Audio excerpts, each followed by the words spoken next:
الحمد للہ رب العالمین والصلاة والسلام علی سید الانبیاء والمرسلین اما بعد فاعوذ باللہ من الشیطان الرجیم بسم اللہ الرحمن الرحیم وَلَقَدْ آتَيْنَا مُوسَى الْكِتَابَ اور لقد بے شک قد آپ نے پڑھا ہے، یہ جب فعل سے شروع میں آ جائے تو یہ فعل کی علامت ہوتی ہے، اکثر ہی فعل کے شروع آتا ہے لقد بے شک۔ آتینا ہم نے دی موسیٰ کو الکتاب کتاب، اور کفینا ہم نے پیچھے بھیجے من بعد ہی ان کے بعد، یعنی کس کے بعد؟ موسیٰ علیہ السلام کے بعد، بالرسل رسول۔ اب الف لام آ گیا اور باب ہی ہے، یہ باب ساتھ کے معنی ہے، تو یہ آپ نے پڑھا ہے کہ یہ ایک اسم کی علامت ہوتی ہے الف لام، اور ایک اور چیز الف لام یہ معرفہ کی علامت ہے بالرسل، اس کے بعد رسول۔ اور آتینا ہم نے دی عیسیٰ بن مریم، عیسیٰ بیٹا مریم کے بیٹے عیسیٰ کو البینات روشن نشانیاں۔ الف لام آ گیا، اس کا مطلب یہ ہے کہ اس میں بھی واضح اور روشن نشانیاں ہیں جو عیسیٰ علیہ السلام کو اللہ نے دی ہیں، جو آپ نے قرآن پاک میں پڑھی ہوں گی۔ ہاتھ پھیرتے تھے تو لا علاج مریض وہ ٹھیک ہو جاتا تھا۔ وَأَيَّدْنَاهُ اور ہم نے مدد کی، بروح القدس، وَأَيَّدْنَاهُ ہم نے ان کی مدد کی، یعنی کہ کن کی بات ہو رہی ہے؟ حضرت عیسیٰ علیہ السلام کی بات ہو رہی ہے کہ ہم نے عیسیٰ بن مریم کی مدد کی۔ روح القدس جبرائیل علیہ السلام۔ افکلما تو کیا جب کبھی جاءکم آیا تمہارے پاس رسول کوئی رسول، اب یہ دیکھیں یہ رسولیاں یہ اسم ہے، تنوین آئی ہے، لیکن یہ نکرہ ہے، پہلے الرسل معرفہ تھا، یہ نکرہ ہے۔ یہ ہم نے معرفہ اور نکرہ کی قسمیں پڑھی ہیں، معرفہ کی 7 قسم جسے آپ کو معلوم ہو جائے گا کہ الف لام آ جائے تو وہ معرفہ ہوتا ہے، بیما ساتھ اس کے، لا تہوا انفسکم ملائیں گے انفسکم مستقبرتم، بیما اس کے ساتھ، لا تہوا نہیں پسند کرتے، انفسکم تمہاری نفس، استکبرتم تم کب تکبر کرتے، یعنی انبیاء علیہ السلام آتے وہ باتیں لاتے جو ان کے نفس پسند نہ کرتے تو یہ تکبر کرتے۔ فریقاً پھر ایک گروہ، کذبتم یعنی ایک گروہ کو تم نے جھٹلایا، فریقاً ایک گروہ کو کذبتم تم نے جھٹلایا، وفریقاً ایک گروہ یعنی انبیاء علیہ السلام کے ایک گروہ کو تقتلون تم قتل کرتے ہو، قتل یقتلو تقتلو تقتلانی تقتلون جو مذکر حاضر کا صیغہ، تم قتل کرتے ہو۔ وقالو قتل کرنے کے بعد جب انہیں سمجھایا جاتا ہے، وقالو کہتے ہیں قلوبنا ہمارے دل، قلوبنا ہمارے دل، غلفن پردوں میں ہیں، ہمارے دل پردوں میں ہیں، وقالو قلوبنا غلفن کہتے ہیں ہمارے دل پردوں میں ہیں، بلکہ لعنہم اللہ لعنت ہے ان پر، اللہ کی لعنت ہے ان پر، بکفرہم ان کے کفر کے سبب، فقلیلاً تھوڑے، ما جو یؤمنون ایمان لاتے ہیں، تھوڑے ہیں جو ایمان لاتے ہیں، اور لما جب جاءہم آئی ان کے پاس کتاب، یہ بھی نکرہ ہے، اسم ہے یہ لیکن نکرہ ہے، من عند اللہ اللہ کی جانب سے، مصدقون تصدیق کرنے والی ہے، لما معہم اس کی جو ان کے پاس ہے، یعنی قرآن پاک، وکانو تھے یہ من قبل اس سے پہلے، یعنی اس سے پہلے اس کتاب کے نازل ہونے سے پہلے، یستفتحون فتح طلب کرتے تھے، علی الذین ان لوگوں پر، کفروا جو کافر ہیں، یعنی اللہ تبارک و تعالیٰ فرماتا ہے اس کتاب کے نازل ہونے سے پہلے یا نبی صلی اللہ تعالیٰ علیہ وآلہ وسلم کی آمد سے پہلے یہ اللہ تبارک و تعالیٰ کی بارگاہ میں آپ علیہ السلام کا وسیلہ لیتے تھے کہ اللہ اس نبی کے وسیلے سے ہمیں فتح عطا فرما۔ فلما پس جاءہم آئے ان کے پاس ما وہ جو عرفو پہچانتے تھے کفرو کفر کر بیٹھے بھی اس کے ساتھ فلعنت اللہ پس اللہ کی لعنت علی الکافرین کافروں پر۔ اللہ تبارک و تعالیٰ فرماتا ہے کہ آپ علیہ السلام کی آمد سے پہلے یہ آپ صلی اللہ تعالیٰ علیہ وآلہ وسلم کے وسیلے سے دعائیں مانگا کرتے تھے کہ اللہ ایک نبی آئے گا، ہم نے کتابوں میں پڑھا ہے تورات انجیل میں، تو ان کے وسیلے سے ہمیں فتح عطا فرما۔ تو اللہ کریم نے فتح عطا فرماتا تھا۔ جب آپ علیہ السلام تشریف لائے تو انہوں نے آپ علیہ السلام کے انکار کیا۔ وہ آگے آئے گا، انکار اس لیے کیا کہ وہ سمجھتے تھے کہ بنی اسرائیل میں سے آئیں گے۔ حضرت ابراہیم علیہ السلام کے دو بیٹے ہیں، اسحاق اور اسماعیل۔ اسحاق کی نسل سے یعقوب چلتے چلتے یہ بنی اسرائیل ہوئے، اور حضرت اسماعیل علیہ السلام کی نسل سے پھر نبی علیہ السلام ہے، صرف نبی علیہ السلام۔ تو آپ علیہ السلام بنی اسماعیل سے تھے، بنی اسرائیل سے نہیں سے تھے، تو حسد کی وجہ سے آپ علیہ السلام کو انہوں نے انکار کر دیا۔ بئس ما اشتروا، کتنا برا ہے جو اشتروا انہوں نے بیچ دی ہیں، بھی ہی اس کے بدلے انفسم اپنی جانیں، ان یکفروا کے انکار کرتے ہیں، بما اس کے ساتھ انزل اللہ جو نازل کیا اللہ نے، باغین حسد کی وجہ سے۔ یہ سارا کیوں کر رہے ہیں؟ حسد کی وجہ سے۔ ان ینزل اللہ کے نازل کرتا ہے اللہ، من فضلہ اپنے فضل سے، علی پر، من یشاء من جسے یشاء چاہے، من عبادی اپنے بندوں میں سے۔ وہ کہتے ہیں آپ علیہ السلام پر کیوں نازل ہوا ہے، یہ آپ علیہ السلام پر کیوں نازل ہوا ہے؟ تو آپ صلی اللہ تعالیٰ علیہ وآلہ وسلم کی طرف سے اللہ تبارک و تعالیٰ جواب دیتا ہے کہ تمہیں کیا تکلیف ہے؟ اللہ جس پر چاہے اپنا فضل نازل کر دے، من عبادی اپنے بندوں میں سے، فباؤ پس وہ لوٹے، بے غضبن غضب کے ساتھ، علی غضبن ایک اور غضب پر، ایک انکار کیا پھر مخالفت، وللکافرین اور کافروں کے لیے عذاب عذاب مہین ذلیل کرنے والا۔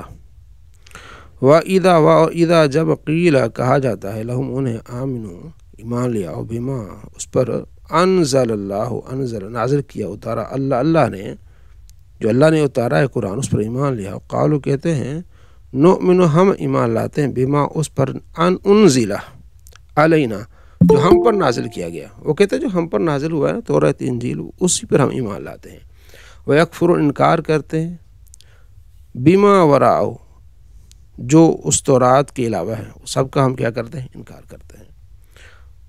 وَهُوَ الْحَقُّ اللہ فرماتے ہیں حالانکہ وہ قرآن حق ہے، مصدقن وہ تصدیق کرنے والے، لما معہم جو ان کے پاس ہے، قرآن تو حق کی بات کر رہا ہے، سچ کی بات کر رہا ہے، لیکن یہ اس کا انکار کر رہے ہیں۔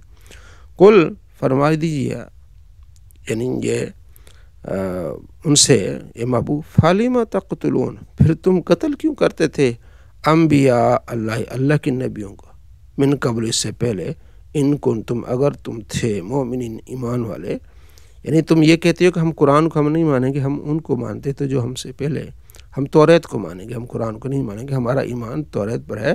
اے محبوب ان سے پوچھیں اگر تمہارا ایمان توریت پر تھا تو پھر نبیوں کو قتل کیوں کیا؟ وہ جتنے نبی آئے تھے وہ توریت ہی کی تو آگے تبلیغ کر رہے تھے۔ موسیٰ علیہ السلام کے بعد سینکڑوں میں آئے تو یہ انہوں نے ان کو شہید کر دیا۔ بھئی اگر تمہارا ایمان تھا اسی کتاب پر تو جو اس کتاب کی تبلیغ کر رہے تھے ان کو تم نے شہید کر دیا۔ اور لقد بے شک جاءکم آئے تمہارے پاس موسیٰ بالبینات روشن نشانی کے ساتھ آئے، ثم اتخذتم العجل پھر تم نے اختیار کر لیا عجل بچڑے کو، من بعد اس کے بعد۔ بھئی تم کہتے ہو کہ ہمارا ایمان توریت پر ہے، تو تمہارا حال تو یہ ہے کہ موسیٰ علیہ السلام اتنی نشانی لے کے آئے، تمہیں یعنی ایک عصا مارا دریا میں تو اس میں 12 راستے کھول گئے، اس کے بعد تم نے ایک بچڑے کو خدا مان لیا، اس کے بعد جب وہ کوہ طور پر گئے، وَأَنْتُمْ ظَالِمُونَ انتم ضمیر مرفوع منفصل ہم نے پڑھا، ظالمون ظالمان اس میں فاعل۔ اب جتنا غور کرتے جائیں گے قرآن پاک کی تقریباً آپ کو بہت صحیح آیتیں ہیں آپ کو سمجھ آتی جائیں گی، تم تو ظالم۔ اور اذ جب اخذنا ہم نے لیا، اخذنا جب متکلم کا یہ ماضی کا صیغہ ہے، آپ نے اس کو پڑھا ہوگا، ہم نے لیا میثاقکم تم سے عہد، اور رفعنا ہم نے بلند کر دیا، فوقکم تمہارے اوپر، الطور کس کو؟ طور کو. خذو پکڑو، ماں جو آتینا کو ہم نے تمہیں دیا، بقوت مضبوطی کے ساتھ، واسمعوا اور سنو. قالو تو کیا جواب دیتے ہیں؟ کہتے ہیں سمعنا ہم نے سنا، وعصینا لیکن ہم نے نافرمانی کی. ہم نے سنا لیکن ہم نے ماننا کوئی نہیں ہے، ہم نے نافرمانی کرنی ہے. تو اللہ فرماتا ہے یہ تمہارا ایمان لانا تھا، یہ باتیں کرتے ہو کہ ہم ایمان لاتے ہیں توریت پر. وَأُشْرِبُوا اور پلائی گئی، مجہول کا صیغہ، پلائی گئی، فی قلوبہم ان کی دلوں میں، العجل بچڑے کی محبت ان کی دلوں میں پلائی گئی، بکفرہم ان کے کفر کے سبب، کہ یہ اتنے ہیں کہ موسیٰ علیہ السلام کے بعد فوراً انہوں نے بچڑے کو خدا بنا لیا. قل فرما دیجئے بئس ما کتنا برا ہے، یأمرکم حکم دیتا ہے تمہیں، بھی اس کے ساتھ، ایمانکم تمہارا ایمان، کتنا برا ایمان ہے. تم تو کہتے ہو ہم ایمان لائے، ہم تو توریت پر ایمان لائے. کیسا تمہارا ایمان ہے کہ بچڑے پر ایمان لانا تمہارا ایمان تمہیں حکم دیتا ہے. ان کنتم مؤمن اگر تم مومن ہو تو کتنا یہ برا ایمان ہے تمہارا. قد کانت قل ان کانت تم فرما دو اگر ہے، کانت لکم الدار، لکم تمہارے، لا کا لکم ما لکم، لی لنا لکا آپ نے پڑھا ہے نا. اگر تمہارے لکم الدارو تمہارے لیے، الدار الآخرہ موصوف صفت، جو میں نے پہلے ہی بتایا تھا موصوف جیسے موصوف ہوتا اسے صفت ہوتی ہے، ٹھیک ہے. الدار یہاں تا تو نہیں ہے لیکن یہ مؤنث سمائی ہے، یعنی کہ موصوف ہے مؤنث ہے. الدار الآخرہ تو آخرت کا گھر تمہارے لیے، اگر تم یہ کہتے ہو نا آخرت کا گھر ہمارے، عند اللہ اللہ کے پاس، خالصتاً خالص، من دون الناس لوگوں کو علاوہ. وہ یہ کہتے تھے کہ ہم نے صرف 40 دن ہم نے عذاب کاٹنا ہے، اس کے بعد ہم نے جو ہے وہ جنت میں ہم نہیں جانا ہے. یہودی کہتے تھے 40 دن وہ جو بچڑوں کو انہوں نے پوجا تھا. تو اللہ فرماتے ہیں اگر تم یہ سمجھتے ہو، تمہارا یہ دعویٰ ہے کہ خالص آخرت تمہارے لیے ہے، من دون الناس لوگوں کی نہیں ہے، فتمنوا الموت تو پھر موت کی تمنا کرو، ان کنتم اگر تم صادقین سچے ہو. اگر تم سچے یہ کہتے ہو آخرت تمہاری ہے تو پھر موت کی تمنا کرو، جیسے مرو گے تو جنت میں ہو جائیں گے. وَلَن يَتَمَنَّوْا ہرگز نہیں. ہم انشاءاللہ کل یا پرسوں لام نون والی گردان پڑھیں گے نا، لن یفعل لن یفعل لن یفعل، اس کی وضاحت آپ کو مزید ہو جائے گی. ہرگز نہیں تمنا کریں گے وہ، ابداً کبھی بھی، ہمیشہ کبھی بھی، بما قدمت سبب اس کے، ایدیہم جو یہ اپنے آگے انہوں نے کام کیا ہے نا، جو نے اعمال بھیجے ہیں ان اعمال کی وجہ سے کبھی بھی آگے نہیں جائیں گے، آگے کی تمنا نہیں کریں گے، موت کی تمنا نہیں کریں گے. واللہ اللہ علیم جانتا ہے بالظالمین ظالموں کو. بلکہ یہ کیا کریں گے، ولا او لا لام تاکید، تاجدنہم آپ ضرور انہیں پائیں گے، احرص الناس لوگوں میں سب سے زیادہ حریص، علی حیات زندگی پر. جیسے یہ پتہ ہو، یقین ہو کہ مرنے کے بعد جنت مجھے ملے گی تو وہ جنت کی تمنا کرے گی، لیکن یہ دنیا میں رہنے کو زیادہ ترجیح دیں گے. حرص سے ان میں، وَمِنَ الَّذِينَ أَشْرَكُوا اور ان لوگوں سے جو جنہوں نے شرک کیا ان سے بھی زیادہ یہ حریص ہیں. بلکہ یود احدہم تمنا کرتا ہے، احدہم ان کا ایک گروہ، لو یعمر اسے عمر دی جائے، 1000 سنہ 1000 سال. یہ تو 1000 سال جینے کی باتیں کرتے ہیں، مرنے کہاں، یہ سچے ہوتے تو ضرور کرتے. وما ہوا بمزحزحہ وما ہوا اور نہیں ہے وہ، اتنی عمر ملنا نہیں ہے، بمزحزحہ دور کرنے والا. اگر اتنی عمر ان کو مل بھی جائے نا، من العذاب عذاب سے یہ نہیں بچے گا، ایو عمر کہ اسے عمر دیا جائے، یعنی انہیں عمر دی بھی جائے بفرض محال تو عذاب سے نہیں چھٹنے والے. واللہ اللہ بصیر دیکھنے والا ہے، بیما با اس کے ساتھ جو یعملون عمل کرتے ہیں. تو ہم چونکہ لفظی منع پڑھ رہے ہیں، یعملو یعملان یعملون، یہ آپ نے گردان آپ نے پڑھی ہے، یعملو یعملان یعملون، تعملو تعملان یعملنا، یعمل جمع مذکر غائب کا صیغہ.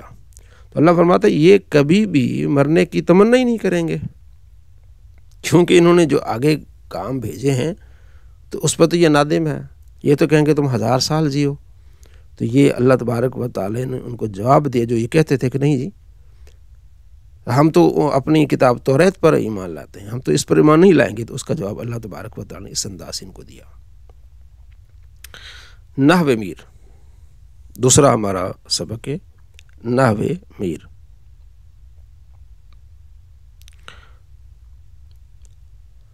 جنس کے اعتبار سے پہلے ہم نے پڑھا تھا،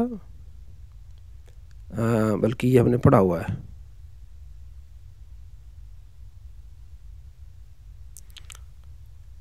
تعداد کے اعتبار سے۔ دوسرا سبق ہے ہمارا نحو میر سے تعداد کے اعتبار سے۔ اسم کی اقسام، اس اعتبار سے اسم کی 3 اقسام ہیں، واحد، مثنی اور مجموع۔ انگلش میں اور دوسری زبانوں میں ایک ہوتا ہے اور جمع ہوتا ہے، لیکن عربی کی یہ خاصیت ہے کہ اس میں وسعت بہت زیادہ ہے۔ تو عربی میں کیا ہے؟ عربی میں یہ ہے، ایک ہوگا، 2 ہوگا، اور پھر 2 سے زیادہ ہوں گے وہ جمع ہوگا۔ واحد کی تعریف وہ اسم جو ایک فرد پر دلالت کرے، جیسے رجلن، ایک آدمی پر دلالت کرے جیسے رجلن۔ مثنی کی تعریف وہ اسم جو 2 افراد پر دلالت کرے، 2 افراد پر، اس بنا پر کہ اس کے آخر میں الف یا ما قبل الف، اس کے آخر میں الف ہوگا یا یا ہوگی، ما قبل مفتو یعنی الف ہوگا یا یا ہوگی، اس سے پہلے زبر ہوگی، مفتو یعنی جس حرف پر زبر ہوگی، اور نون مکسور، آخر میں نون مکسور ہوگی، جیسے راجولانی، راجلون سے کیا ہو جائے گا؟ راجولانی اور راجولینی۔ راجولانی چونکہ یہ جو ہے یہ حالت رفعی میں ہے، راجولینی حالت نصبی اور جری میں۔ یہ آگے انشاءاللہ ہمارے جب سبق چلیں گے نا تو حالت رفعی اور نصبی آپ کو معلوم ہو جائے گا۔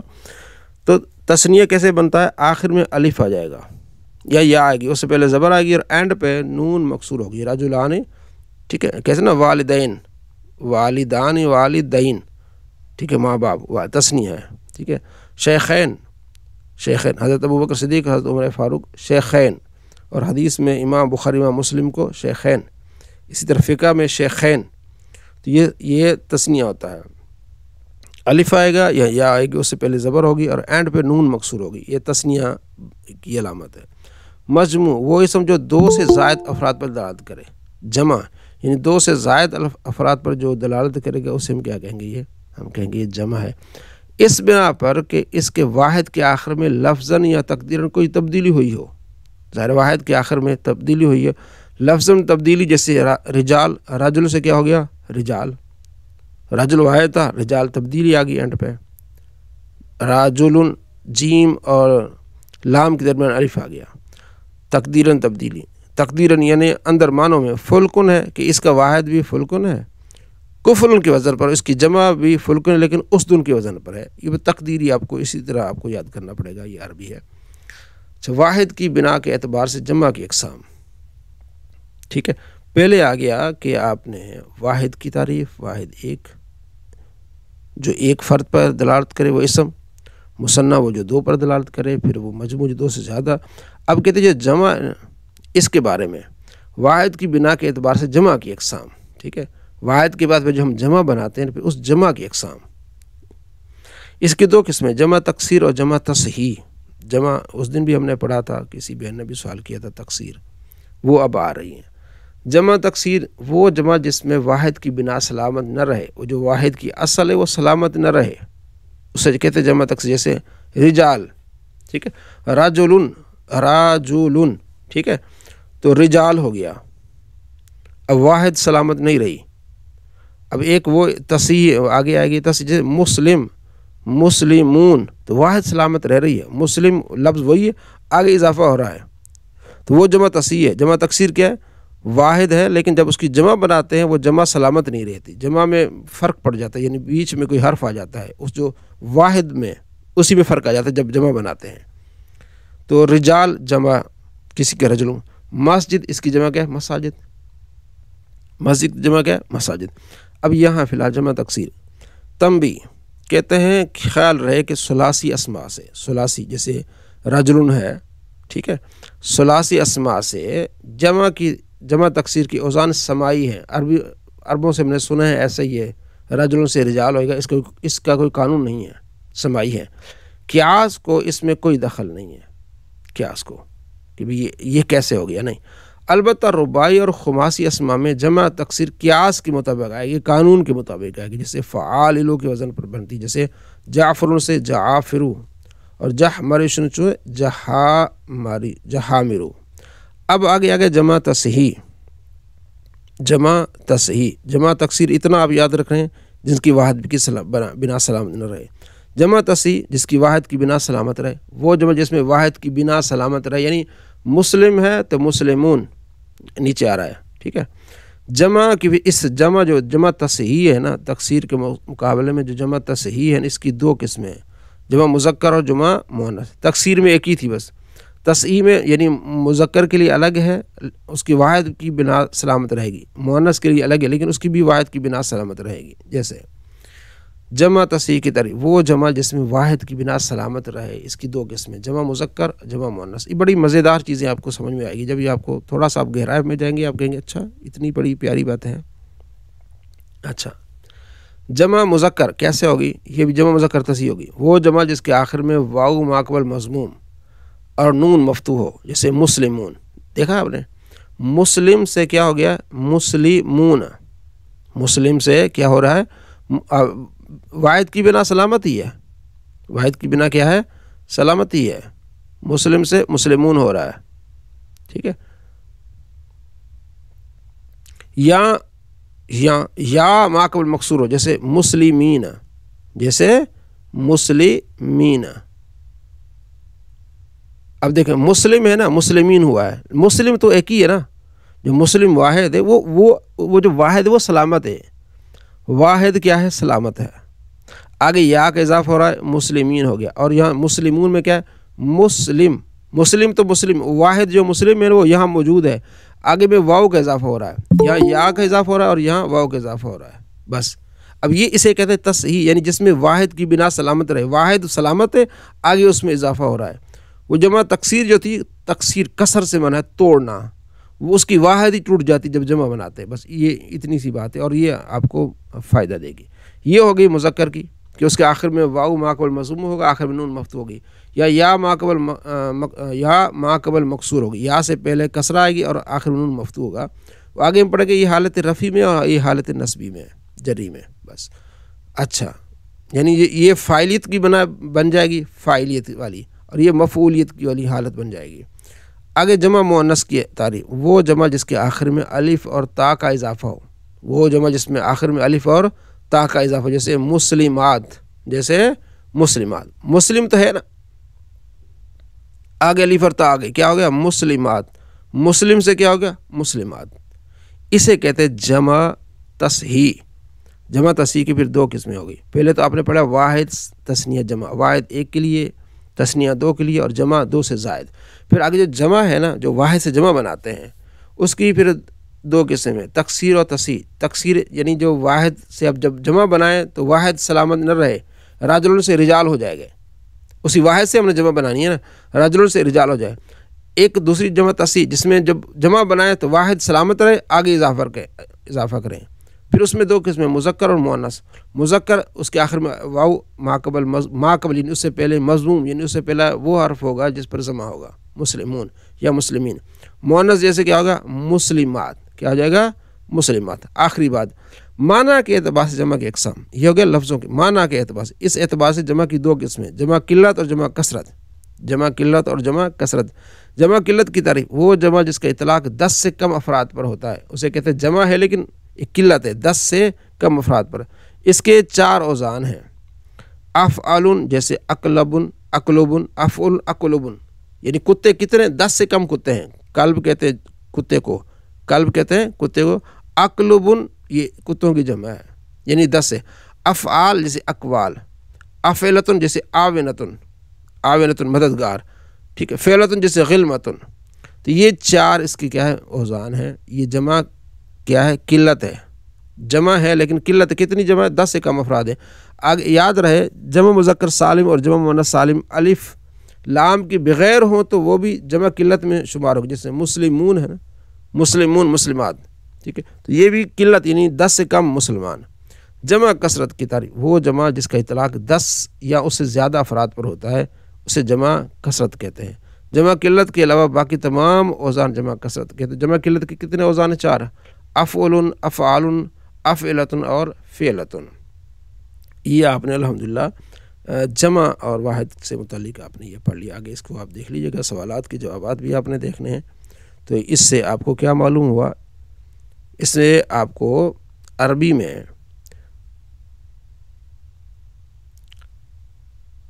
تعداد کے اعتبار سے اسم کی اقسام کا علم ہوا، تعداد کے اعتبار سے اسم کی تعداد کے اعتبار سے عربی میں کیا قانون ہے۔ جب قرآن پاک کھولیں گے تو اس میں آپ کو کافی سارا فائدہ نظر آئے گا انشاءاللہ۔ صلی اللہ علیہ محمد صلی اللہ علیہ وسلم۔ اس سے پہلے ہم نے پڑھا تھا اس میں فاعل ضاربن اور اس میں مفعول مضروبن۔ اب آگے ہمارا ہے صرف کبھی فعل جہد معلوم، جہد یعنی نفی کے معنی میں منع، جہد معلوم انکار، ٹھیک ہے۔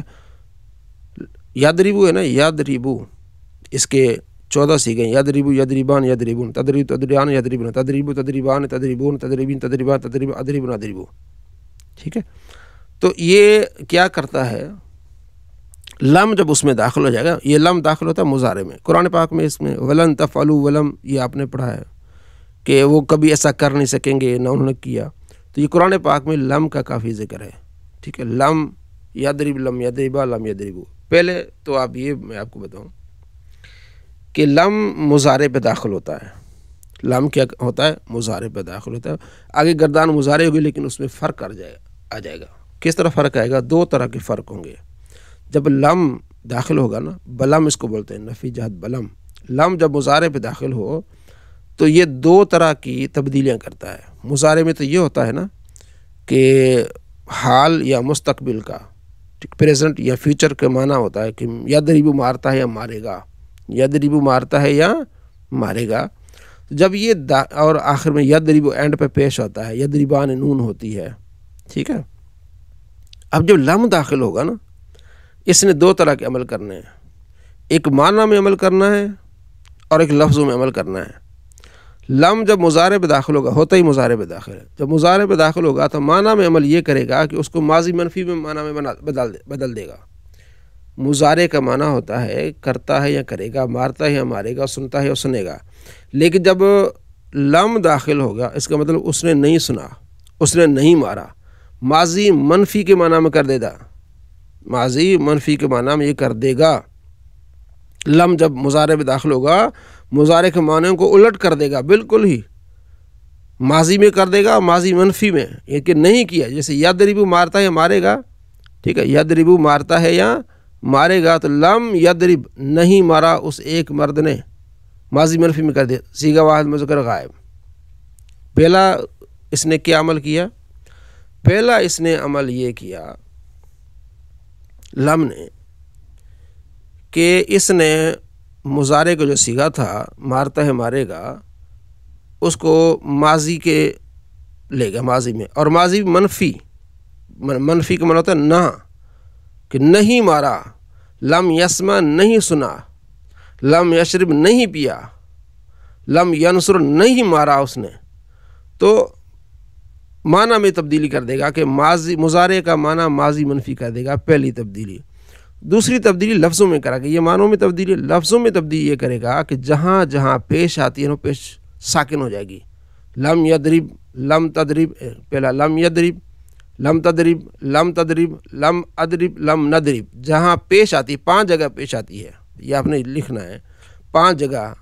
لم یضرب واحد مذکر غائب، لم تضرب واحد مؤنث غائب، لم تضرب واحد مذکر حاضر، لم اضرب واحد متکلم، لم نضرب جمع متکلم۔ اس کے آخر میں پیش آتی نا یضربو، تضربو، تضربو، اضربو، نضربو، جہاں 5 جگہ پیش آتی ہے نا، لم کے داخل ہونے کی وجہ سے وہاں ساکن، وہ حرف ساکن ہو جائے گا۔ لم یضرب، لم یضرب، لم تضرب، لم اضرب، لم نضرب۔ پہلا لفظوں میں پہلا وار یہ کرے گا، پہلا عمل یہ کرے گا۔ دوسرا عمل یہ کرے گا کہ جہاں جہاں نون آتی ہے نا وہ گرا دے گا، بس سوائے 2 جگہ کے چھوڑ دے گا۔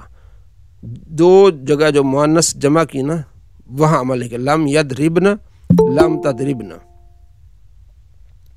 لم یضربن اور لم تضربن، جمع مؤنث غائب اور جمع مؤنث حاضر، ان 2 میں عمل نہیں کرے گا۔ باقی 7 جگہ جو ہے نون اعرابی آتا ہے، جیسے یضربانی، یضربون، یہ گر جائیں گے سادے، تضربانی، تدریبون، تدریبین، تدریبان، یہ سارے نون گر جائیں گے، یہ 7 نون بنتے ہیں، ٹھیک ہے۔ 7 نون وہ گر جائیں گے، 5 جگہ عمل یہ کرے گا، 12 2 جگہ عمل نہیں کرے گا، یہ 14 سیگے ہو جاتے ہیں اس کے۔ تو کیا معلوم ہوا؟ معلوم یہ ہوا کہ لم مضارع پہ داخل ہوتا ہے، یہ 2 طرح کا عمل کرتا ہے، ایک معنی میں چینجنگ کر دیتا ہے، ایک لفظوں میں۔ معنی میں چینجنگ یہ کرتا ہے کہ مضارع کا معنی ہوتا ہے کرتا ہے یا کرے گا، ٹھیک ہے، حال اور مستقبل۔ یہ کیا کرے گا؟ اس معنی کو ماضی میں لے جائے گا اور منفی میں لے جائے گا کہ اس نے نہیں کیا، اس نے نہیں مارا، اس نے نہیں کھایا، اس نے نہیں سنا، یہ معنی میں بدل دے گا۔ دوسرا لفظوں میں یہ بدلے گا کہ جہاں جہاں پیش آتی ہے نا، وہ پیش اس کو ساکن کر دے گا، لم یضرب، لم اضرب، لم نضرب، ٹھیک ہے۔ صرف 2 جگہ عمل نہیں کرے گا، جمع مؤنث غائب، جمع مؤنث حاضر، باقی اس کے علاوہ جتنی بھی نون ہیں وہ ساری گرا دے گا۔ 7 نون آتے اس کے علاوہ ساری گرا دے گا۔ یہ لم تو آپ نے کس طرح گردان یاد کرنی؟ لم یضرب، لم یضربا، لم یضرب، لم تضرب، لم تضرب، لم یضربن، لم تضرب، لم تضربا، لم تضرب، لم تضرب، لم تضربا، لم تضرب، لم اضرب، لم نضرب، اس طرح لم یضرب، لم یضربا، لم یضرب، لم تضرب، لم تضرب، لم یضربن، لم تضرب، لم تضربا، لم تضرب، لم تضرب، لم تضرب، لم تضرب، لم اضرب، لم نضرب۔ یہ بہت اہم چیز ہے۔ اور مجہول کیا ہے اس کا؟ مجہول بڑا آسان ہے، لم یضرب، لم یضربا، لم یضرب، لم تضرب، لم تضرب، لم یضربن، لم تضرب، لم تضربا، لم تضرب، لم تضربی، لم تضرب، لم تضربا، لم تضرب، لم اضرب، لم نضرب۔ اس کو آپ نے کیا کرنا ہے؟ یاد رکھنا ہے۔ تو یہ کام آپ نے لکھ کے گروپس میں بھیجنا بھی ہے۔ نفی جہد، فعل جہد معلوم، لم یضرب 2 عمل کرتا ہے، ایک معنی میں عمل کرتا ہے، ایک لفظوں میں عمل کرتا ہے۔ معنی میں عمل کیا کرتا ہے کہ مضارع کا معنی جو مستقبل کا ہوتا ہے، حال کا ہوتا ہے، اس کو منفی، ماضی منفی میں کر دیتا ہے۔ اور لفظوں میں یہ عمل کرتا ہے جہاں جہاں پیش آتی ہے وہ گرا دیتا ہے، جہاں جہاں نون آتی ہے وہ گرا دیتا ہے بس، اور صرف 2 نونوں کو چھوڑ دیتا ہے، جمع مؤنث غائب کی اور جمع مؤنث حاضر کی۔ تو یہ عمل کرتا ہے، اس کو آپ نے یاد کرنا ہے۔ اس میں فاعل کو بھی یاد کرنا ہے، اس میں مفعول کو یاد کرنا ہے، فعل مضارع کو جتنا آپ پکا کریں گے نا، یہ سارے یہ آگے جتنی بھی چیزیں آئیں گی نا، وہ سارا اس کی بنیاد جو ہے وہ مضارع پہ آتی ہے۔ تو آپ نے اس پر غور کرنا ہے، اس کو اپنے توجہ سے پڑھنا ہے، یاد رکھنا ہے اس کو۔ انشاء العربیہ الدرس الثانی عشر، 12واں سبق۔ یصلی وہ نماز پڑھتا ہے، تصلی تم نماز پڑھتے ہو، اصلی میں نماز پڑھتا ہوں، وہی مضارع ہے۔ یصلی وہ نماز پڑھتا ہے، تصلی تم نماز پڑھتے ہو، اصلی میں نماز پڑھتا ہوں۔ لا بل نہیں بلکہ، نہیں بلکہ، لا نہیں بل بلکہ، یتلو وہ تلاوت کرتا ہے، تتلو تم تلاوت کرتے ہو، اتلو میں تلاوت کرتا ہوں۔ زید یصلی زید نماز پڑھتا ہے، ٹھیک ہے۔ میں نے پڑھا تھا مضارع کی علامات، پڑھایا تھا نا آپ کو۔ مضارع کی علامات کتنی ہیں؟ 4 عطین، الف تا یا نون۔ الف ایک جگہ آتا ہے، تا ایک جگہ آتا ہے، ٹھیک ہے۔ الف تا اور نہیں، تا الف ایک جگہ آتا ہے، نون ایک جگہ آتا ہے، اکتبو نکتبو، اور یا 4 جگہ آتا ہے۔ اس کے علاوہ جتنی جگہ ہیں وہ تا کی ہیں، ٹھیک ہے، وہ 8 جگہیں تا کی آ جاتی ہیں۔ تو یصلی واحد مذکر غائب، ٹھیک ہے۔ زید یصلی زید نماز پڑھتا ہے، زید یصلی فی المسجد زید مسجد میں نماز پڑھتا ہے۔ انا اصلی میں نماز پڑھتا ہوں، انت تصلی تم نماز پڑھتے ہو، صدیقی میرا دوست یصلی نماز پڑھتا ہے، صدیقوں کے تیرا دوست یصلی نماز پڑھتا ہے، ٹھیک ہے۔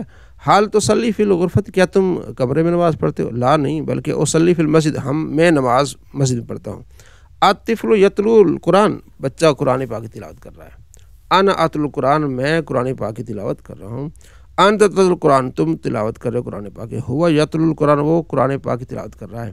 صدیقی میرا دوست یتلو القرآن قرآن پاک کی تلاوت کر رہا ہے، صدیقوں کے تیرا دوست یتلو القرآن قرآن پاک کی تلاوت کر رہا ہے۔ تیرا دوست ظاہر غائب ہے نا، وہ تیرا دوست۔ صدیقہ اس کا دوست یتلو القرآن قرآن کی تلاوت کر رہا ہے۔ انا اتلو القرآن میں قرآن کی تلاوت کر رہا ہوں فی المسجد میں۔ الطفل یتلو القرآن بچہ قرآن پاک کی تلاوت کر رہا ہے الکرسی کرسی پر۔ الطفل یتلو القرآن الحصیر بچہ چٹائی پر قرآن پاک کا جو ہے وہ اس کی تلاوت کر رہا ہے۔ آگے آپ نے تمریر کرنی ہے، ٹھیک ہے۔ عربی کو اردو میں بدلنا ہے اور اردو کو عربی بدلنا ہے، بڑا آسان ہے، ٹھیک ہے۔ تو یہ آپ نے کام کرنا ہے اور اپنے گروپس میں حاضری کو لازمی رکھیں اور کام جو ہے وہ لکھ کے بھیجا کریں، اس میں آپ کا فائدہ ہے۔ اللہ آپ کو جزا خیر عطا فرمائے۔ بسم اللہ الرحمن الرحیم۔ قانون شریعت، قانون شریعت۔ میزان کیا ہے؟ میزان حق کی ایک ترازو ہوگی، اس کے 2 پلے ہوں گے، اس پر لوگوں کے اچھے برے عمل تولے جائیں گے۔ نیکی کے پلے کے بھاری ہونے کی یہ معنی ہے کہ اوپر اٹھے گا بخلاف دنیا کے ترازو کے، یعنی کہ میزان ترازو کو بولتے ہیں، دنیا کا ترازو یہ ہوتا ہے نا، جو چیز وزنی ہوتی ہے وہ نیچے ہوتی ہے، جو ہلکی ہوتی ہے اوپر ہوتی ہے، لیکن آخرت والا ترازو ایسا نہیں ہوگا۔ اس میں یہ ہوگا جو چیز بھاری ہوگی وہ اوپر جائے گی اور جو چیز ہلکی ہوگی وہ نیچے جائے گی، یہ ہے۔ تو یہ چیز، یہ میزان نبی علیہ السلام کا فرمان ہے، میں نے حدیث پڑھی ہے کہ آپ علیہ السلام فرماتے ہیں کہ آخرت میں ایک بندے کو لایا جائے گا، اس کے حد نگاہ تک اس کے گناہ ہی گناہ ہوں گے، ٹھیک ہے۔ تو اس سے اللہ تبارک و تعالیٰ پوچھے گا بھئی اس میں کوئی تیری کوئی معذرت ہے یا کوئی طرح بہانہ ہے یا کوئی ایسی بات کر سکتا ہے اس نے؟ وہ کہتا نہیں، میں خطا کار ہوں، ٹھیک ہے نا۔ 2-3 مرتبہ اسے پوچھا جاتا ہے بتاؤ، تو وہ کہتا نہیں میرے گناہ ہیں۔ تو وہ یہ سمجھے گا کہ اب میں تو مارا گیا، کیونکہ حد نگاہ تک گناہ ہی گناہ ہے۔ پھر ایک پرچی نکالی جائے گی، اسے کہا جائے گا جاؤ میزان پر اور اس پرچی کو ایک پلڑے پہ رکھ لو۔ وہ سوچے گا کہ اتنے حد نگاہ تک گناہ ہیں، اس پرچی کا کیا اس کا مقابلہ ہوگا، اتنے جو ہے بڑے دفتر ہیں۔ جب وہ ایک پلے پہ پرچی رکھے گا، وہ پلہ اوپر ہوتا جائے گا، بھاری ہوتا جائے گا، تو وہ کامیاب ہو جائے گا۔ وہ پوچھے گا یا باری تعالیٰ یہ کیا ہے؟ کہا جائے گا ذرا کھول پرچی کو۔ جب وہ پرچی کھولے گا تو اس پہ لکھا ہوگا لا الہ الا اللہ محمد رسول اللہ صلی اللہ علیہ وسلم۔ تو ایک کلمہ پڑھنے سے اللہ تبارک و تعالیٰ اس کی بخشش فرما دے گا۔ غالباً یہ المستدرک السید میں یہ حدیث میں نے پڑھی ہے۔ تو میزان جو ہے نا، میزان وہ کیا ہوگا؟ وہ بھاری ہوگا، اوپر ہوگا، ٹھیک ہے۔ یعنی جس کا عمل بھاری ہوگا وہ اس کا پلڑا اوپر جائے گا، دنیا کے پلڑے کے مخالف۔ صراط کیا ہے؟ صراط حق ہے، راستہ۔ یہ ایک پل ہے جو جہنم کے اوپر ہوگا، یہ بال سے زیادہ باریک اور تلوار سے زیادہ تیز ہے۔ جنت کا یہ راستہ ہے، سب کو اس پر چلنا ہوگا، جنت میں جانے سے پہلے ہیں۔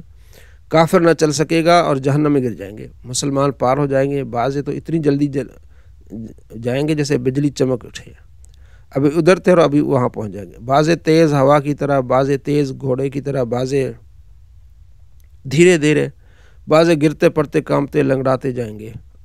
حوض کوثر کیا ہے؟ حوض کوثر جو ہمارے نبی صلی اللہ علیہ وسلم کو دیا گیا، یہ حق ہے۔ اس کی لمبائی 1 مہینے کا راستہ ہے اور اتنی ہی چوڑائی ہے۔ اس کے کنارے سونے کے ہیں اور ان پر موتی کے کبے بنے ہوئے ہیں۔ اس کی تہ مشکی ہے، اس کا پانی دودھ سے زیادہ سفید و شہد سے زیادہ میٹھا ہے، مشک سے زیادہ خوشبودار ہے۔ جو اس کا پانی پیے بار بار پیے، کبھی پیاسا نہ ہوگا۔ اس پر پانی پینے کے برتن ستاروں سے بھی گنتی سے زیادہ ہیں۔ اس میں جنت سے 2 نالے گرتے ہیں، جنت سے، ایک سونے کا دوسرا چاندی کا۔ مقام محمود، اللہ تعالیٰ اپنے محبوب صلی اللہ تعالیٰ علیہ وآلہ وسلم کو مقام محمود دے گا، جہاں اگلے پچھلے سب آپ کی تعریف کریں گے۔ آپ صلی اللہ تعالیٰ علیہ وآلہ وسلم فرماتے ہیں کہ اذان جس طرح ہوتی ہے اس کا جواب دو، اذان سنو اس کا جواب دو، جس طرح مؤذن کہتا ہے ایسے کہتے رہو، حی علی الصلاۃ حی علی الفلاح کی جگہ لا حول ولا قوت الا باللہ کہو۔ اذان کے بعد مجھ پر درود پڑھو، مسلم شریف حدیث ہے کتاب الاذان میں، درود پڑھو۔ درود پڑھنے کے بعد اس کے بعد یہ دعا پڑھو، اللہم رب ہذہ الدعوۃ التامہ، یہ وسیلے والی دعا پڑھو، تو قیامت کے دن میں اس بندے کی شفاعت کروں گا۔ کیونکہ ایک ایسا مقام ہے، مقام محمود، جس میں اس مقام پر حمد ہوگی، یعنی سب جو اس مقام پر ہوگا سب اس کی تعریف کریں گے۔ تو آپ علیہ السلام فرماتے ہیں ایک وہ مقام محمود ہے پوری دنیا میں، یعنی جتنی بھی انسانیت ہے ان میں سے صرف ایک ہستی کو وہ مقام دیا جائے گا۔ اور آپ علیہ السلام فرماتے ہیں کہ وہ میں امید کرتا ہوں کہ وہ مقام مجھے ملے گا، جو میرے لیے اس مقام کی دعا کرے گا میں اس کی شفاعت کروں گا۔ تو یہ ہم نے اپنا عمل معمول بنا دینا ہے۔ جب اذان آئے اذان کا کو غور سے سننا ہے، توجہ کرنی ہے، اذان کا جواب دینا ہے، اور اس کے بعد پھر درود پڑھنا ہے، پھر دعا مانگنی ہے۔ اور نبی علیہ السلام کے یہ فرمان ہے کہ جب اذان آئے اذان کے بعد دعا مقبول ہے، دعا قبول ہوتی ہے۔ تو جب یہ اذان آپ سنیں اس کے بعد مقام محمود والی یہ وسیلے والی دعا پڑھیں، اس کے بعد اپنے لیے، اپنے اساتذہ کے لیے، سب دوستوں کے لیے دعا ضرور کریں۔ اگر 3-4 جگہوں سے اذان آ رہی ہے تو پہلی اذان کا جواب دے دیں، باقی دیں گے تو ثواب ہے، لیکن واجب ایک ہو گیا، ٹھیک ہے۔ ہاں جو آپ کے قریب ہیں اس کا جواب دیں جو آپ کو آسان ہے۔ لواء الحمد کیا ہوتا ہے؟ یہ ایک جھنڈا ہے جو ہمارے آقا صلی اللہ علیہ وسلم کو قیامت کے دن ملے گا، جس کے نیچے آدم علیہ السلام سے لے کر قیامت تک جتنے مسلمان ہوئے، نبی علی سب جمع ہوں گے۔ جنت کا بیان، جنت بہت بڑا اچھا گھر ہے جس کو اللہ تعالیٰ نے مسلمانوں کے لیے بنایا ہے۔ اس کی دیواریں سونے چاندی کی اینٹوں اور مشک کے گارے بنی ہے، زعفران زمین زعفران عنبر کی ہے، کنکریوں کی جگہ موتی و جواہرات ہیں، اس میں جنتیوں کے رہنے کے لیے نہایت خوبصورت ہیرے جواہرات موتی کے بڑے بڑے محل خیمے، جنت میں 100 درجے ہیں، ہر درجے کی چوڑائی اتنی ہے جتنی زمین و آسمان تک، دروازے اتنے چوڑے ہیں کہ ایک بازو سے دوسرے بازو تک تیز گھوڑا 70 برس میں پہنچے، اتنے یعنی اتنے لمبے، یعنی اتنی وسعت ہوگی۔ جنت میں ایسی نعمتیں ہیں کہ جو کسی کے خواب و خیال میں نہ آئیں، طرح طرح کے پھل، میوے، دودھ، شراب، شرابن طہورا، اور اچھے اچھے کھانے، بڑھیا بڑھیا کپڑے جو دنیا میں کبھی کسی کو نصیب نہ ہوئے وہ جنتیوں کو دیے جائیں گے۔ خدمت ہزاروں صاف ستھرے غلمان اور صحبت کے لیے سینکڑوں حوریں ملیں گی، ٹھیک ہے، یعنی وہاں آپ کو نوکر چاکر ہوں گے، اتنی خوبصورت ہیں کہ اور حوریں کہ اگر کوئی ان میں سے دنیا کی طرف جھانکے تو اس کی چمک اور خوبصورت سے ساری دنیا کے لوگ بے ہوش ہو جائیں، اتنی حور ایک خوبصورت ہے کہ دنیا کی طرف جھانکے تو سارے لوگ بے ہوش ہو جائیں، اس کا حسن کی تاب نہ لا سکیں۔ بہشت میں نہ نیند آئے گی، نہ بیماری، نہ کوئی ڈر ہوگا، نہ کبھی موت آئے گی، نہ کسی قسم کی کوئی تکلیف ہوگی، بلکہ ہر طرح کا آرام ہوگا اور ہر خواہش پوری ہوگی۔ اور سب سے بڑھ کر نعمت اللہ تعالیٰ کا دیدار ہے، سب سے بڑی نعمت جنت میں کیا ہوگی؟ اللہ کا دیدار ہوگی۔ دوزخ یہ بھی ایک گھر ہے، اس میں گھپ اندھیری اور تیز کالی آگ ہے جس میں روشنی کا نام نہیں، یہ بدکاروں اور کافر کے لیے رہنے کے لیے بنایا گیا ہے۔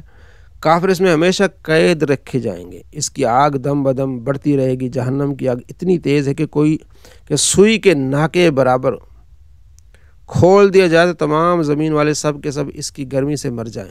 اللہ مان، اگر جہنم کا کوئی داروغہ دنیا میں آ جائے تو اس کی ڈراؤنی صورت دیکھ کر تمام لوگوں کی جان نکل جائے، کوئی زندہ نہ بچے۔ جہنمیوں کو طرح طرح کا عذاب دیا جائے گا، بڑے بڑے سانپ بچھو کاٹیں گے، بھاری بھاری ہتھوڑے سے سر کچلا جائے گا، بھوک پیاس بہت لگے گی، تیل کے چل چھٹ کے ایسا کھولتا پانی پینے کو، کانٹے دار زہریلا پھل کھانے کو ملے گا۔ جب اس پھل کو کھائیں گے تو یہ گلے میں رک جائے گا، اس کے اتارنے کو پانی مانگیں گے، وہی کھولتا ہوا پانی دیا جائے گا، اس کے پینے سے آنتوں کے ٹکڑے ٹکڑے ہو کر بہہ جائیں گے۔ پیاس اس بلا کی ہوگی کہ اسے پانی پر تونس کے مارے ہوئے اونٹ کی طرح گریں گے، یعنی جس طرح زیادہ پیاس لگتی ہے۔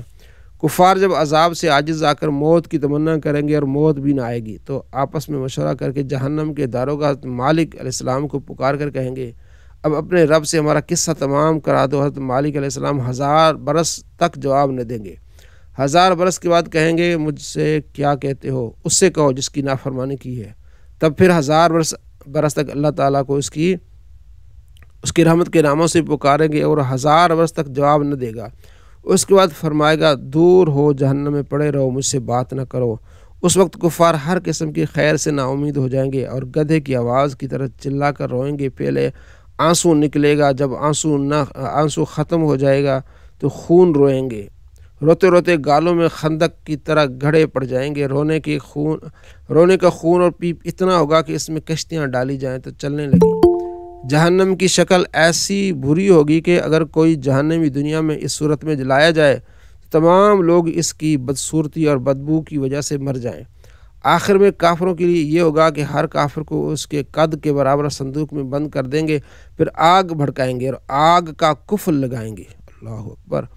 پھر یہ صندوق آگ سے دوسرے صندوق میں رکھا جائے گا اور ان دونوں کے بیچ میں آگ جلائی جائے گی اور اس میں بھی کفل لگا دیا جائے گا۔ پھر اس طرح اس صندوق کو ایک اور صندوق میں رکھ کر آگ کا کفل لگا کر آگ میں ڈال دیا جائے گا۔ تو اب ہر کافر یہ سمجھے گا کہ اس کے سوا اب کوئی آگ میں نہ رہا اور یہ عذاب بالائے عذاب ہے اور اب ہمیشہ اس کے لیے عذاب ہی رہے گا جو کبھی ختم نہ ہوگا۔ جب سب جنتی جنت میں پہنچ جائیں گے اور جہنم میں صرف وہی لوگ رہیں گے جہنمی جنہیں ہمیشہ وہاں رہنا ہے، کیونکہ مسلمان بھی جہنم میں جائیں گے، پھر نبی علیہ السلام کی شفاعت سے اور دوسرے مسلمانوں کی شفاعت کریں گے نبی علیہ السلام کے وسیلے سے، تو پھر وہ مسلمان سارے جہنم سے نکل آئیں گے، صرف جہنمی جو ہمیشہ رہنے والے ہیں وہ رہ جائیں گے، بچ جائیں گے۔ اس وقت جنت اور دوزخ کے بیچ میں موت مینڈے کی شکل میں لا کر کھڑی کر جائے گی، یہ مسلم شریف میں حدیث ہے۔ پھر ایک پکارنے والا جنت والوں کو پکارے گا، وہ ڈرتے ہوئے جھانکیں گے کہ ایسا نہ ہو یہاں سے نکلنے کا حکم ہو۔ پھر جہنمیوں کو پکارے گا، وہ خوش ہو کر جھانکیں گے، شاید اس مصیبت سے چھٹکارے کا حکم ہو۔ پھر ان سے پوچھے گا کہ اسے پہچانتے ہو؟ وہ فرشتہ سب کہیں گے کہ ہاں یہ موت ہے۔ پھر وہ ذبح کر دی جائے گی اور کہے گا، اے جنت والو ہمیشگی ہے اب مرنا نہیں ہے، اے دوزخیو ہمیشگی اب مرنا نہیں ہے۔ اس وقت جنتیوں کی خوشی پر خوشی ہوگی، خوشی کا کوئی ٹھکانہ ہوگا، کوئی ٹھکانہ نہ ہوگا، اور جہنمیوں کو غم کے اوپر غم۔ الامان والامن۔ نسأل اللہ العفو والعافیۃ فی الدین والدنیا والآخرہ، ہم اللہ تعالیٰ سے عافیت چاہتے ہیں دنیا اور آخرت میں، اللہ ہم سب کو جہنم کے عذاب سے بچائے۔ اللہم اجرنا من النار، اللہم اجرنا من النار، اللہم اجرنا من النار۔ ریاض الصالحین، صلی اللہ علی محمد صلی اللہ علیہ وسلم۔ پینے کے آداب۔ برتن سے باہر 3 سانس لینا مستحب ہے، اور برتن میں سانس لینا مکروہ ہے، اور پہلے آدمی کے بعد دائیں طرف سے برتن کو چلانا مستحب ہے، یعنی جب پانی پی لیں تو پھر دائیں طرف والے کو دے دیں پانی۔ حضرت انس بن مالک رضی اللہ تعالیٰ عنہ سے روایت ہے کہ رسول اللہ صلی اللہ تعالیٰ علیہ وآلہ وسلم پانی پیتے وقت 3 بار سانس لیتے تھے۔ پانی پیا، سانس برتن سے دور، یعنی برتن سے باہر سانس لیتے تھے، پھر تھوڑا پیے، پھر دور۔ حضرت ابن عباس رضی اللہ تعالیٰ عنہ سے روایت ہے کہ رسول اللہ صلی اللہ تعالیٰ علیہ وآلہ وسلم نے فرمایا، اونٹ کی طرح ایک سانس میں نہ پیو، بلکہ 2 یا 3 سانسوں میں پیو، نیز پیتے وقت بسم اللہ پڑھو اور فراغت میں الحمدللہ کہو۔ یہ اچھا طریقہ ہے۔ زیادہ اونٹ کی طرح پئیں گے نا ایک ہی سانس میں تو پیٹ میں مسئلہ ہو جائے گا اور پھر وہ الٹی آ جائیں گی، تو یہ بڑی اہم بات ہے۔ نبی علیہ السلام کے فرمان پر عمل کرنے سے برکت ہی برکت ہے۔ حضرت ابو قتادہ رضی اللہ عنہ سے روایت ہے کہ نبی کریم صلی اللہ تعالیٰ علیہ وآلہ وسلم نے برتن میں سانس لینے سے منع فرمایا ہے۔ آپ صلی اللہ تعالیٰ علیہ وآلہ وسلم نے برتن جو اس میں سانس لینے سے آپ علیہ السلام نے منع فرمایا ہے، تو برتن میں سانس نہیں لینا جب بھی آپ نے پینا ہے۔ حضرت انس رضی اللہ تعالیٰ سے روایت ہے کہ رسول اللہ صلی اللہ تعالیٰ علیہ وآلہ وسلم کی خدمت دودھ پیش کیا گیا جس میں پانی ملایا گیا تھا، وہ جو ٹھنڈا کرنے کے لیے۔ آپ کی دائیں جانب ایک اعرابی تھا اور بائیں طرف حضرت ابو بکر رضی اللہ عنہ۔ آپ علیہ السلام نے فرمایا دایاں پھر دایاں مقدم، یعنی پہلے دائیں کو دینا ہے، اگرچہ اعرابی ہے لیکن دوسری طرف بڑے شان والے ہیں صحابی حضرت ابو بکر، فرمایا نہیں پہلے دائیں کو۔ حضرت سہل بن سعد رضی اللہ عنہ سے روایت ہے کہ رسول اللہ صلی اللہ تعالیٰ علیہ وآلہ وسلم کی خدمت میں پانی پیش کیا گیا، آپ علیہ السلام نے نوش فرمایا۔ آپ کی دائیں جانب ایک لڑکا اور بائیں جانب عمر رسیدہ لوگ تھے۔ آپ علیہ السلام نے لڑکے سے پوچھا کیا تم اجازت دیتے ہو کہ پہلے ان کو دوں، بائیں جانب بڑے بیٹھے ہیں۔ لڑکے نے عرض کیا نہیں اللہ کی قسم، میں آپ کی جانب سے ملنے والے اپنے حصے پر کسی کو ترجیح نہیں دوں گا۔ چنانچہ رسول اللہ صلی اللہ تعالیٰ علیہ وآلہ وسلم نے برتن اس کے ہاتھ میں رکھ دیا۔ تو وہ کون تھے؟ وہ لڑکے عبداللہ بن عباس تھے۔ ان کہ میں آپ کا جھوٹا پیوں گا پہلے یا رسول اللہ، یہ تو بڑی سعادت کی بات ہے۔ ابو سعید خدری رضی اللہ عنہ فرماتے ہیں کہ رسول اللہ صلی اللہ تعالیٰ علیہ وآلہ وسلم مشکیزے سے منہ موڑ کر اس سے پانی پینے سے منع فرمایا ہے۔ مشکیزہ کیونکہ اندر کچھ بھی ہو سکتا ہے، ٹوٹی سے بھی منع ہے، اس لیے کہ آپ برتن میں جو ہے وہ پانی لے کے پھر پئیں۔ حضرت ابو ہریرہ رضی اللہ عنہ سے روایت ہے کہ رسول اللہ صلی اللہ تعالیٰ علیہ وسلم مشکیزے سے منہ لگا کر پانی سے منع فرمایا ہے۔ حسان بن ثابت رضی اللہ عنہ کی ہمشیر حضرت ام ثابت قبشہ بنت ثابت فرماتی ہیں کہ رسول اللہ صلی اللہ تعالیٰ علیہ وآلہ وسلم ہمارے یہاں تشریف لائے تو کھڑے ہو کر ایک لٹکے ہوئے مشکیزے سے پانی نوش فرمایا، چنانچہ میں نے اٹھ کر وہ کاٹ لیا۔ انہوں نے مشکیزے کا وہ حصہ اس لیے کاٹا تھا کہ رسول اللہ صلی اللہ تعالیٰ علیہ وآلہ وسلم کی دہن سے لگنے والی جگہ محفوظ ہو جائے اور وہ اس سے تبرک حاصل کریں، اس سے عام استعمال سے بچا سکیں۔ اس حدیث میں جواز کا بیان ہے کہ کھڑے ہو کے پی سکتے ہیں، اور گزشتہ حدیث 2 حدیث میں افضلیت اور زیادہ کامل ہونے کا بیان ہے، یعنی امام صاحب فرماتے ہیں جہاں نبی علیہ السلام فرمایا کہ مشکیزے سے منہ لگا کر نہ پیو، وہ بہتر وہی ہے۔ اور یہاں جائز ہے کہ کبھی پی لیا کسی وجہ سے، زیادہ آپ کو پتہ ہے کہ ہاں یہ میں نے دھو کے رکھا ہے سارا کچھ ہی ہو تو جواز ہے، لیکن بہتر یہ ہے کہ آپ مشکیزے سے منہ لگا کر نہ پئیں۔ پانی میں پھونکنا مکروہ ہے۔ حضرت ابو سعید خدری رضی اللہ تعالیٰ سے روایت ہے کہ نبی کریم صلی اللہ تعالیٰ علیہ وآلہ وسلم نے پینے کی چیز میں پھونکنے سے منع فرمایا ہے۔ ایک شخص نے عرض کیا یا رسول اللہ اگر برتن میں تنکا وغیرہ دکھائی دے، فرمایا اسے بہا دو۔ اس نے عرض کیا میں ایک سانس سے شراب نہیں ہوتا، فرمایا پھر پیالہ منہ سے دور کر لیا کرو، یعنی سانس لے کر پھر پیو، ٹھیک ہے۔ حضرت ابن عباس رضی اللہ تعالیٰ عنہما سے روایت ہے کہ نبی کریم صلی اللہ تعالیٰ علیہ وآلہ وسلم برتن میں سانس لینے یا پھونک مارنے سے منع فرمایا ہے۔ کھڑے ہو کر پانی پینا جائز ہے، لیکن بیٹھ کر پینا اکمل و افضل ہے۔ جواز ہے کھڑے ہو کے پینا، لیکن بیٹھنا زیادہ افضل ہے۔ اس بارے میں احادیث ہیں۔ اس باب کی ایک حدیث بروایت حضرت کبشہ پہلے گزر چکی، اچھا کہ وہ جو آپ علیہ السلام نے کھڑے ہو کے جو مشکے سے پانی پیا۔ حضرت ابن عباس رضی اللہ تعالیٰ عنہ فرماتے ہیں کہ میں نے نبی کریم صلی اللہ تعالیٰ علیہ وآلہ وسلم کو آب زمزم پلایا تو آپ نے کھڑے ہو کر نوش فرمایا، آب زمزم کھڑے ہو کے پینا۔ حضرت نزال بن صبرہ رضی اللہ عنہ فرماتے ہیں کہ حضرت علی رضی اللہ تعالیٰ باب الراہ باب تشریف لایا اور کھڑے ہو کر پانی پیا اور فرمایا کہ بعض لوگ کھڑے ہو کر پانی پینے کو ناپسند کرتے ہیں، بے شک میں نے رسول اللہ صلی اللہ تعالیٰ علیہ وآلہ وسلم کو اسی طرح کرتے دیکھا ہے جس طرح تم میرا عمل دیکھ رہے ہو، جائز ہے۔ ابن عمر رضی اللہ تعالیٰ عنہ فرماتے ہیں کہ ہم رسول اللہ صلی اللہ تعالیٰ علیہ وآلہ وسلم کے زمانے میں چلتے پھرتے کھاتے اور کھڑے ہو کر پی لیا کرتے تھے۔ عمر بن شعیب رضی اللہ عنہ بالواسطہ والد اپنے دادا سے روایت کرتے ہیں کہ وہ فرماتے ہیں کہ میں نے رسول اللہ صلی اللہ تعالیٰ علیہ وآلہ وسلم کو کھڑے ہو کر اور بیٹھ کر دونوں طرح پانی نوش فرماتے دیکھا ہے۔ حضرت انس بن مالک رضی اللہ تعالیٰ عنہ سے روایت ہے کہ نبی کریم صلی اللہ تعالیٰ علیہ وآلہ وسلم نے کھڑے ہو کر پینے سے منع فرمایا۔ اب یہ ممانعت آ گئی ہے۔ حضرت قتادہ فرماتے ہیں کہ میں نے حضرت انس سے پوچھا کھانے سے بھی منع فرمایا؟ انہوں نے فرمایا یہ بدترین اور زیادہ خبیث کام ہے کہ کھانا کھڑے ہو کے کھایا جائے، تو افضل یہ کہ بیٹھ کر پینا بھی اور کھانا بھی ہے۔ مجبوری کے تحت کہیں ایسا ہو تو اس کے لیے جواز ہے۔ اور ایک روایت میں ہے کہ نبی کریم صلی اللہ تعالیٰ علیہ وسلم کھڑے ہو کر پینے پر تنبیہ فرمائی کہ کیوں کھڑے ہو کے پانی پی رہے ہو۔ حضرت ابو ہریرہ رضی اللہ تعالیٰ عنہ سے روایت ہے کہ رسول اللہ صلی اللہ علیہ وسلم نے فرمایا تم میں سے کوئی کھڑے ہو کر نہ پیے اور جو بھول کر پی لے وہ کیا کر لے۔ یہاں سختی بہت زیادہ، تو یہ کہ کبھی کبھار مجبوری کے تحت کھڑے ہو کے کھایا پیا جا سکتا ہے، لیکن افضل ترین کیا ہے بیٹھ کر پلانے والا آخر میں پیے، یہ مستحب ہے۔ حضرت قتادہ سے روایت ہے کہ نبی کریم صلی اللہ تعالیٰ علیہ وسلم پلانے والا آخر میں پیے، جو پلانے والا ہے۔ آگے سونے چاندی کے علاوہ دیگر پاکیزہ برتنوں میں ہاتھ کے بغیر منہ لگا کے پانی پینا جائز، اس بارے میں تو انس رضی اللہ تعالیٰ فرماتے ہیں کہ نماز کا وقت ہوا تو جن لوگوں کی رہائش گاہ قریب تھی وہ وضو کرنے اٹھ کھڑے ہوئے اور کچھ لوگ باقی رہ گئے۔ پھر رسول اللہ صلی اللہ علیہ وسلم کی خدمت میں پتھر کا ایک برتن لایا گیا، وہ اتنا چھوٹا تھا کہ آپ کا ہاتھ اس میں نہ آ سکتا تھا۔ اس سے تمام صحابہ کرام نے وضو کیا۔ لوگوں نے حضرت انس سے پوچھا آپ لوگ کتنی تعداد میں تھے؟ فرمایا 80 سے کچھ زیادہ۔ یہ معجزہ آپ علیہ السلام کا کہ آپ علیہ السلام نے اس میں ہاتھ مارا تو اتنی اس میں برکت آ گئی۔ بخاری مسلم کی روایت میں ہے کہ نبی کریم صلی اللہ تعالیٰ علیہ وآلہ وسلم پانی کا برتن منگایا تو ایک کشادہ گہرا پیالہ لایا گیا، اس میں کچھ پانی تھا، آپ نے اپنی انگلیاں اس میں رکھ دیں۔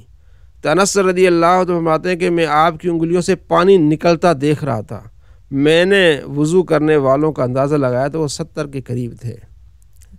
انگلی اپنے پانی میں ڈالی، پیالے میں نکالا تو اسے چشمے بہہ رہے تھے۔ تو عبداللہ بن زید رضی اللہ عنہ فرماتے ہیں کہ رسول اللہ صلی اللہ تعالیٰ علیہ وآلہ وسلم ہمارے پاس تشریف لائے تو ہم آپ کے لیے پیتل کے پیالے میں پانی لائے اور آپ نے اسے وضو فرمایا۔ حضرت جابر رضی اللہ عنہ سے روایت ہے کہ رسول اللہ صلی اللہ علیہ وسلم ایک انصاری کے یہاں تشریف لے گئے، آپ کے ہمراہ ایک صحابی بھی تھے۔ رسول اللہ صلی اللہ تعالیٰ علیہ وآلہ وسلم فرمائے اگر تمہارے پاس مشکیزے میں راحت کا پانی ہے تو لے آؤ، ورنہ ہم نہر وغیرہ سے منہ لگا کر پانی پی لیں گے۔ حضرت حذیفہ فرماتے ہیں کہ نبی کریم صلی اللہ تعالیٰ علیہ وآلہ وسلم ہمیں ریشمی کپڑوں کے استعمال اور سونے چاندی کے برتن میں پینے سے منع فرمایا ہے۔ ریشمی کپڑے یہ مردوں کے لیے ہیں، اور برتن چاندی، سونے چاندی کے برتن میں پینے سے منع فرمایا، اور فرمایا کہ یہ ان کفار کے لیے دنیا میں ہے اور تمہارے لیے آخرت میں ہے۔ فائدہ: مردوں کے لیے سونے کے زیورات اور ریشمی کپڑا پہننا حرام ہے، جبکہ عورتوں کے لیے جائز ہے، جس طرح دیگر احادیث میں وارد ہے۔ حضرت ام سلمہ سے روایت ہے کہ رسول اللہ صلی اللہ علیہ وسلم نے فرمایا جو شخص سونے کے برتن میں پیتا ہے وہ اپنے پیٹ میں جہنم کی آگ ڈالتا ہے، الامان والحفیظ۔ اور ایک روایت میں ہے جو شخص چاندی اور سونے کے برتنوں میں کھاتا پیتا ہے، اور ایک روایت میں جو آدمی سونے چاندی کے برتن میں پیتا ہے وہ اپنے پیٹ میں جہنم کی آگ ڈالتا ہے۔ اللہ تعالی ہم سب کو حفظ و امان میں رکھے۔